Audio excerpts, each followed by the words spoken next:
This video is mainly going to be about terminology and different ways that we can express something called a polynomial. And all a polynomial is it's something that has multiple monomials in it. So for example, a monomial would be something like 3x or let's say 5x squared. As soon as I connect two different monomials with a plus sign or a minus sign, we now have something that could be a polynomial. Not to say that just plain old 3x by itself isn't a polynomial, because it is. So there's ways of classifying these different polynomials, and if we have a monomial, which I said before, that's just a polynomial with one term. So something like 3x, like I wrote up here, would be a monomial. If we had two different monomials that were separated by plus and minus signs, like if I had, let's say, 2x minus 3y squared, that would be a binomial. The one monomial here is 2x, the other one's negative 3y squared, and they're separated there by that by this minus sign. Again, it could be a plus sign too. Trinomials, same sort of deal as you might guess. Something like 3x squared minus 5x plus 7. That would be a trinomial because here we have these three different terms that can't be combined, and they're all different monomials. So this would be a trinomial. Now, a few other things to note about polynomials is something that has negative exponents in the, I should say, in the top of a fraction is not going to be a polynomial, and you can't have variables in the denominator. All right, so we're not allowed to have any variables in the denominator. These two are kind of the same thing. All right, so let's look here at the first one. So first off, we're going to say whether or not it's a polynomial, and if it is, we'll classify it as a monomial, a binomial, or a trinomial. So to look at this one here first, we got x squared plus 3x minus 8. This one is going to be a polynomial. I don't see either of these two highlighted things up here. And it looks like this one's going to be a trinomial because we have three terms here. Okay, we've got the x squared, the 3x, and the negative 8. The next one is not going to be a polynomial here. If we move that a squared to the bottom, we could rewrite this as 2 over a squared, which again would, originally it had that negative exponent in the top, but if we move it, we can also see that that's the same as having a variable in the denominator, so this would be a no here. Okay, next up, we got 3ab plus 2. Yes, this would be a polynomial, and this is a binomial. Okay, there's two terms. We have the 3ab and we have the 2. And finally, if we have 0 here, even though there's no variables, that's okay. This is still a polynomial, and it's a monomial. So it doesn't necessarily have to have variables in it. If it's just a plain old number like 5 or 0, then it's still a monomial. Okay, let's move right along here. So I already talked about these, so I'll skip over this here. That was what I just did. What we're going to do is we're going to write the area of the shaded region below as a polynomial. So if we look at this here, remember that in geometry, to find the area of a composite figure, we can take the area of this rectangle minus the area of the triangle, and if we subtracted the area of the triangle out, that would give us the area of just this plain old shaded region. So we first need to represent the area of the rectangle. So if we look across here, with the area of a rectangle is just the length times the width. We'll have to figure out what that is. The area of this triangle will be 1/2 the length of the triangle times the width of the triangle. So let's start plugging things in here. The length of the rectangle is going to be b, and the height, be careful here, or the width, I'm sorry, is going to be 2h. So it'll be b times 2h for this part here.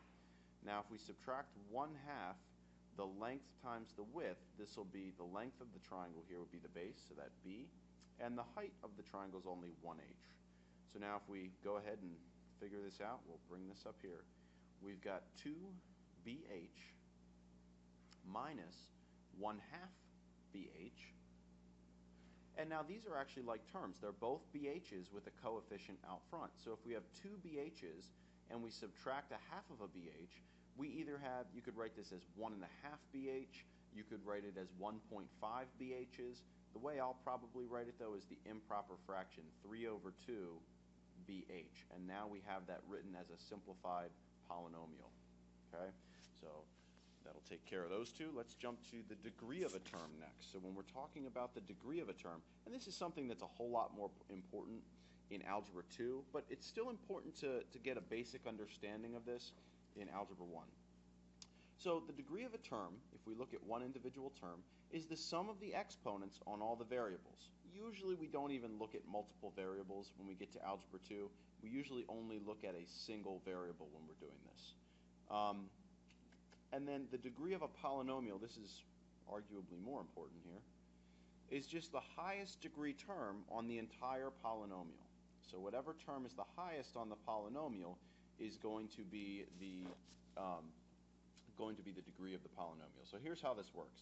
If we look at this first one, and this is a classic Algebra 2 type problem where you would do more with this in Algebra 2, but if we look carefully at this, we notice first off that the degree here of this first term, the exponent on the x, is 2.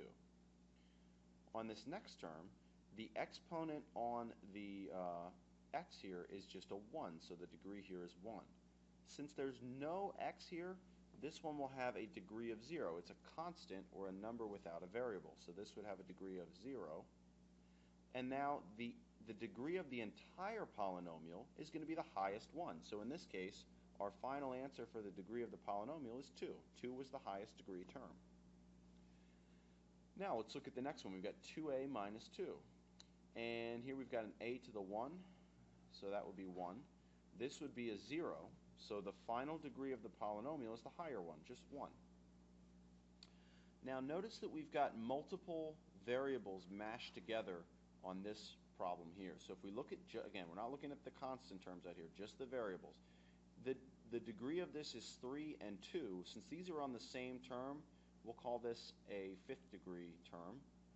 And since this one is kind of on its own out here, the degree is 4. So what we'll do is take the higher one, which is 5. Not very often that you see that, in your basic Algebra 2 classes, or even Algebra 1. So I wouldn't worry a ton about this one. Next up, we've got just a constant term here, negative 8. And again, we said that constants have a degree of 0, so that would take care of that one. Now, we'll jump to one last thing here. Okay, finally, we're going to work on arranging the powers of x in ascending order and descending order. The key thing here we're going to look at is just the powers of x. We're not worried about the b's and the a's and all that stuff. We're just going to look at powers of x. And again, in most algebra problems that you'll get to later that really use this kind of stuff, you're not even really going to have a's and b's probably. It's possible if you have different variables in there, but for now we'll just looking at the powers of x's. So as I look through here, I'm going to write the power of just the x's underneath each of these. So this would be an x to the 10th. This would be an x squared. That would be an x to the 1. That'd be an x to the 0 because I don't see an x. And this would be an x to the 3rd. So now if we're rearranging these in ascending order, remember that if something is ascending, it starts low and ends high. So we need to start with our lowest and end with our highest. So let's go ahead and do just that. So our lowest term here would be that negative 8. Okay, so this negative 8 is our lowest term for the powers of x. Next we have that plus 3b squared x. That's a positive, so we'll put a plus sign here. Let's see, next up we've got the power of 2 here, so we're done with these two. So this would be plus 2ax squared. Take care of that guy. And the negative 9x cubed will come next. And finally, the highest power of x was 10x to the 10th. Okay, so that would be ascending order. Now, if we're doing descending order, it's the exact same thing but opposite. So I have actually the same expression here. And I would actually say this is the one that you will probably use the most when you get to Algebra 2, when you're doing this kind of thing like factoring, factoring and graphing based on that. So what we'll end up doing here is just reverse the order. So this would be 10x to the 10th. The next one will be a minus 9x cubed. The next one will be that should have been a cubed back here, right? No, that was right. I'm sorry. This was a plus 2ax squared. plus 3b squared x, and finally the minus 8. So again, you can see, just to double check, that's a x to the 10th, that's an x to the 3rd, that's an x squared, that's an x to the 1, and that's a no x there, so that's an x to the 0. So that would be our final answer. So again, a lot of kind of terminology here. I wouldn't call this the mathiest section that you'll do in Algebra 1, but it's still one that leads on to different things you'll talk about in math. We don't get to degree a whole lot in our Algebra 1 classes, at least at LD, but you'll definitely talk about the degree a whole lot more in Algebra 2.